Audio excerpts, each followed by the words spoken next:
जय माता दी दोस्तों माह का अपने आप में विशेष रूप से महत्व होता है। यानी सभी माह अपने अपने में एक विशेष रूप लिए हुए होते हैं, एक विशेष महत्व देते रहते हैं। यानी जिस माह में जो चीज शास्त्रों और पुराणों में बताई गई है उस अनुसार से करने से ऐसा कहा जाता है कि सभी मनवांछित फलों की प्राप्ति होती है। और अब देखिए दोस्तों कि वैशाख मास का महात्म्य तो बहुत बड़ा है। वैशाख मास में तो एक एक दिन का महात्म्य बहुत ज्यादा है, बहुत ही ज्यादा महत्व है। ऐसा कहा जाता है कि वैशाख मास में कन्यादान का विशेष महत्व होता है। वैशाख मास में जल का विशेष महत्व होता है। किसी वस्तु का यानी बहुत सारी वस्तुएं हैं उनका बहुत सारा जो है महत्व होता है। वैशाख मास अपने आप में एक विशेष महत्व लिए हुए है। वैशाख माह देखिए शुक्ल पक्ष तृतीया जो होती है उसको अक्षय तृतीया कहा जाता है। अक्षय तृतीया के दिन सोना चांदी यह सब खरीदने से कई गुना हो करके प्राप्त होता है। और स्वयं नहीं खरीदने, स्वयं तो खरीदिए, दान करने से भी बहुत ज्यादा महत्व रखता है। ऐसा कहा जाता है कि यदि आप सोना चांदी ना दान कर पाइए तो चने की दाल अक्षय तृतीया के दिन अवश्य दान करिए। इस छोटे से दान से आप कई गुना हो करके आपको प्राप्त होता है। इस प्रकार से इस दिन परशुराम का जन्म भी हुआ था। इस प्रकार से यह मास कई चीजों के लिए विशेष रूप से महत्व होता है। और तो और वैशाख मास में ही जो है बद्रीनाथ के कपाट भी खुलते हैं। यानी अक्षय तृतीया के दिन ही बद्रीनाथ के कपाट भी खुलते हैं। और यहाँ तक बांके बिहारी का जो चरण दर्शन है सिर्फ और सिर्फ वर्ष भर में इसी दिन एक दिन यानी आपका वैशाख मास में ही एक दिन अक्षय तृतीया के दिन ही चरण दर्शन करने को मिलता है। इस प्रकार से कई करोड़ों पुण्यों की जो बात आती है वह वैशाख मास से प्राप्त कर सकते हैं। और वहीं पर वैशाख मास का जो महात्म्य है, महत्व है, कथा है, इन सब को सुनने से करोड़ों पुण्यों के बराबर पुण्य प्राप्त किया जा सकता है।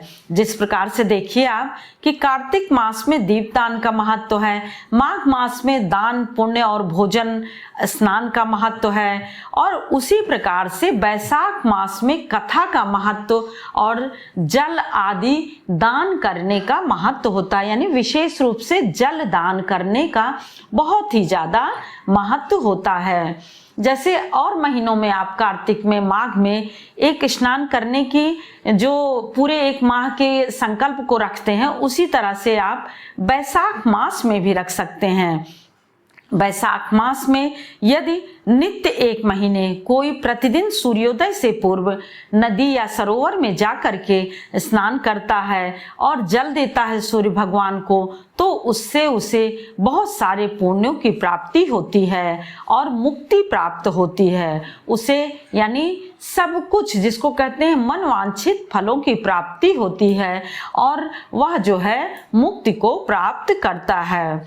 इस प्रकार से गंगा, यमुना और नर्मदा में इस माह में स्नान करने का विशेष महत्व होता है। और जो भी यदि ये नियम बना लेते हैं तो उनको इस माह में 1-2 दिन भी, 5 दिन भी, 11 दिन भी यदि ऐसे भी नहा लेते हैं तो भी बहुत सारा महत्व प्राप्त हो जाता है, पुण्य प्राप्त हो जाता है। ऐसा कहा जाता है कि यमुना नदी में यदि कोई एक दिन इस माह में स्नान करता है तो उसे यम द्वितीया का फल प्राप्त होता है। यानी यमराज जो है उसे बिल्कुल भी नुकसान नहीं पहुंचाते हैं। यानी जो भी भाई लोग रहते हैं ऐसी महिला के भाई को बहुत सारी जो है उम्र प्राप्त होती है।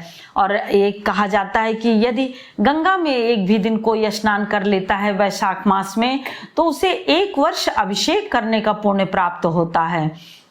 इस प्रकार से इन सब चीजों का विशेष महत्व होता है और विशेष रूप से ध्यान देना चाहिए। ऐसा कहा जाता है कि नर्मदा नदी में यदि एक दिन आप इस समय नहा लेंगे तो 1 वर्ष नहा लेने का पुण्य प्राप्त होता है। तो देखिए कितना महत्व है वैशाख मास का। तो यदि हम पूरे वैशाख मास ना कर पाए तो थोड़ा बहुत तो अवश्य ही हमें करना चाहिए। जब 1 दिन 2 दिन के करने से हमें यह पुण्य प्राप्त होता है तो हमें यह अवश्य ध्यान देना चाहिए, भक्तों को अवश्य ध्यान देना चाहिए, सनातन धर्मियों को, सनातन प्रेमियों को अवश्य ध्यान देना चाहिए।